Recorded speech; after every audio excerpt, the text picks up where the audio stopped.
seja bem-vindo a mais uma videoaula aqui no canal da Cultura Paraibuna.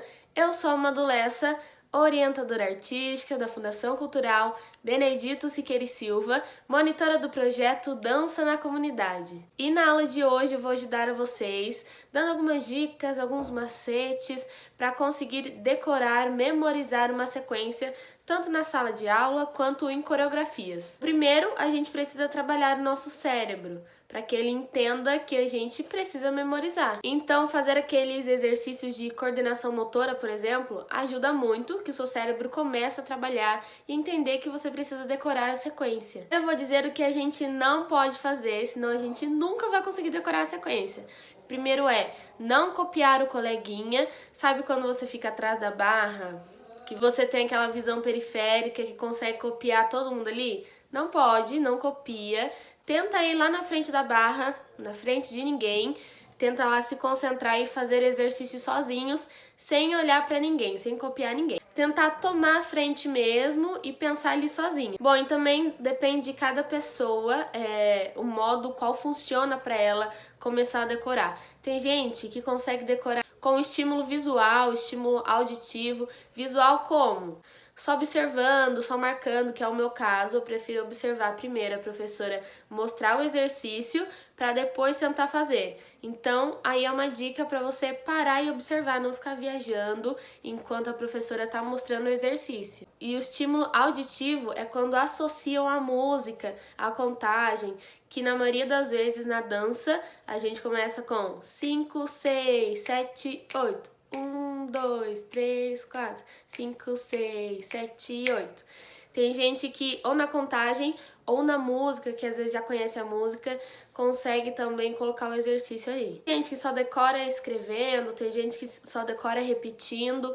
Tem que ver o qual funciona melhor para você. Uma coisa também, tem muita gente que decora música, letra de música, não é verdade? E aí o que essas pessoas fazem? Elas decoram o nome dos passos, que aí já aproveita e aprende também o nome dos passos, que é muito importante a gente saber o que a gente está fazendo, né? Qual que é o nome daquele passo, muito importante estudar também a teoria. E aí pegam o nome dos passos e transformam em música.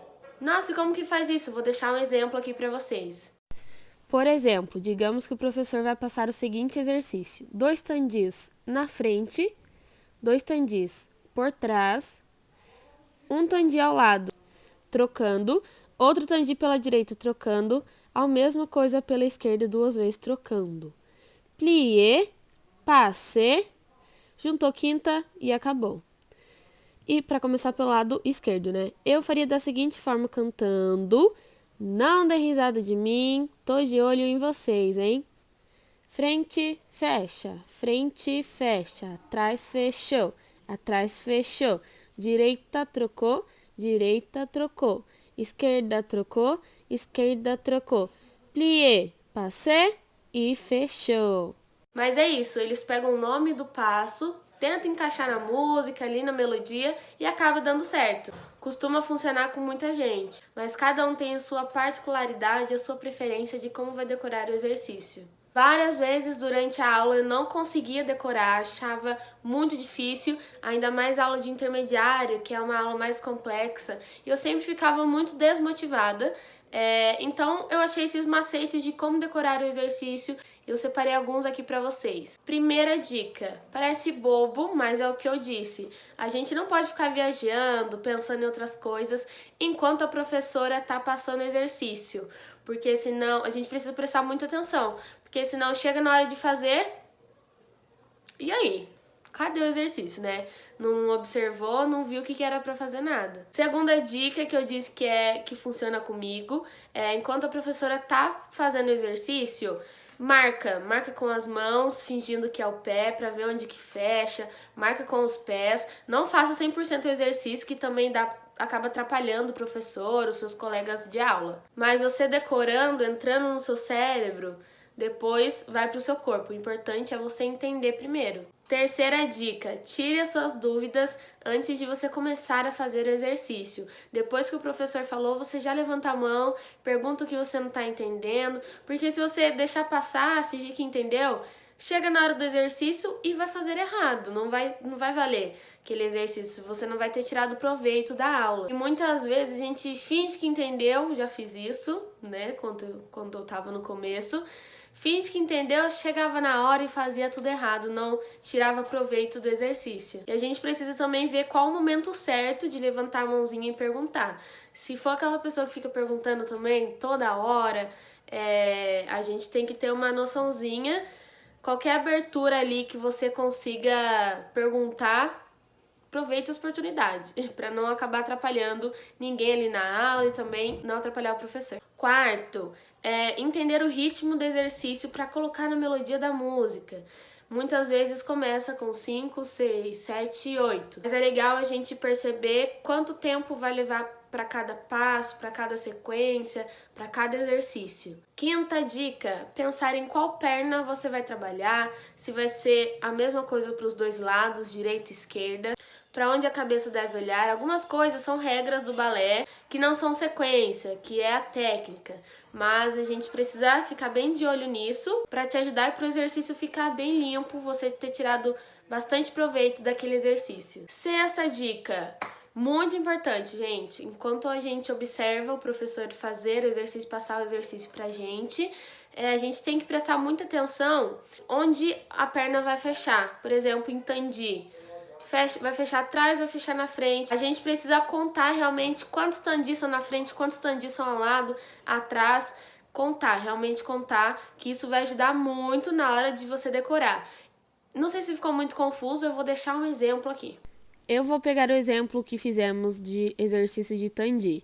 Então, por exemplo, o professor vai dar 2 pela frente, 2 tandis pela frente, 2 atrás, 2 pela direita, trocando, e 2 pela esquerda, trocando. E eu preciso saber quantos tandis são pela frente, por trás, por todos os lados.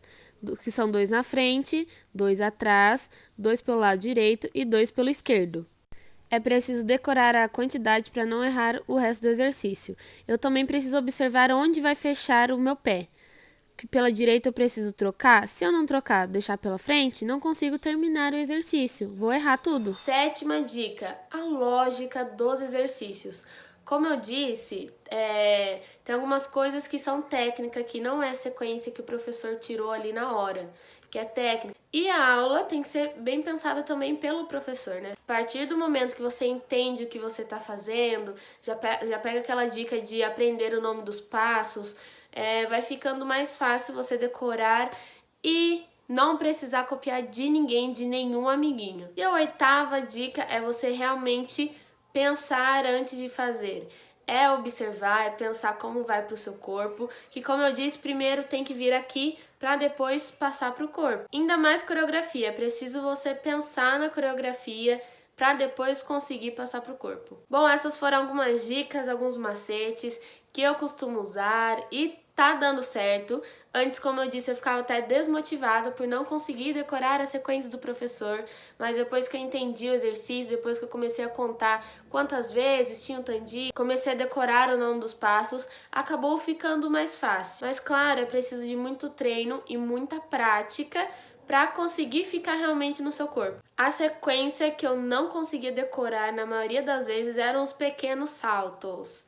Me diz aí você, qual a sequência que você tem mais dificuldade para decorar? Depois tenta fazer esses macetes, essas dicas que eu dei aqui no vídeo de hoje e me diga se funcionou com você. Bom, é isso. Muito obrigada por ter assistido esse vídeo. Espero que eu tenha te ajudado. Até a próxima videoaula. Compartilhe esse vídeo com os amigos para a dança chegar para todo mundo. É isso, um grande beijo e até a próxima aula.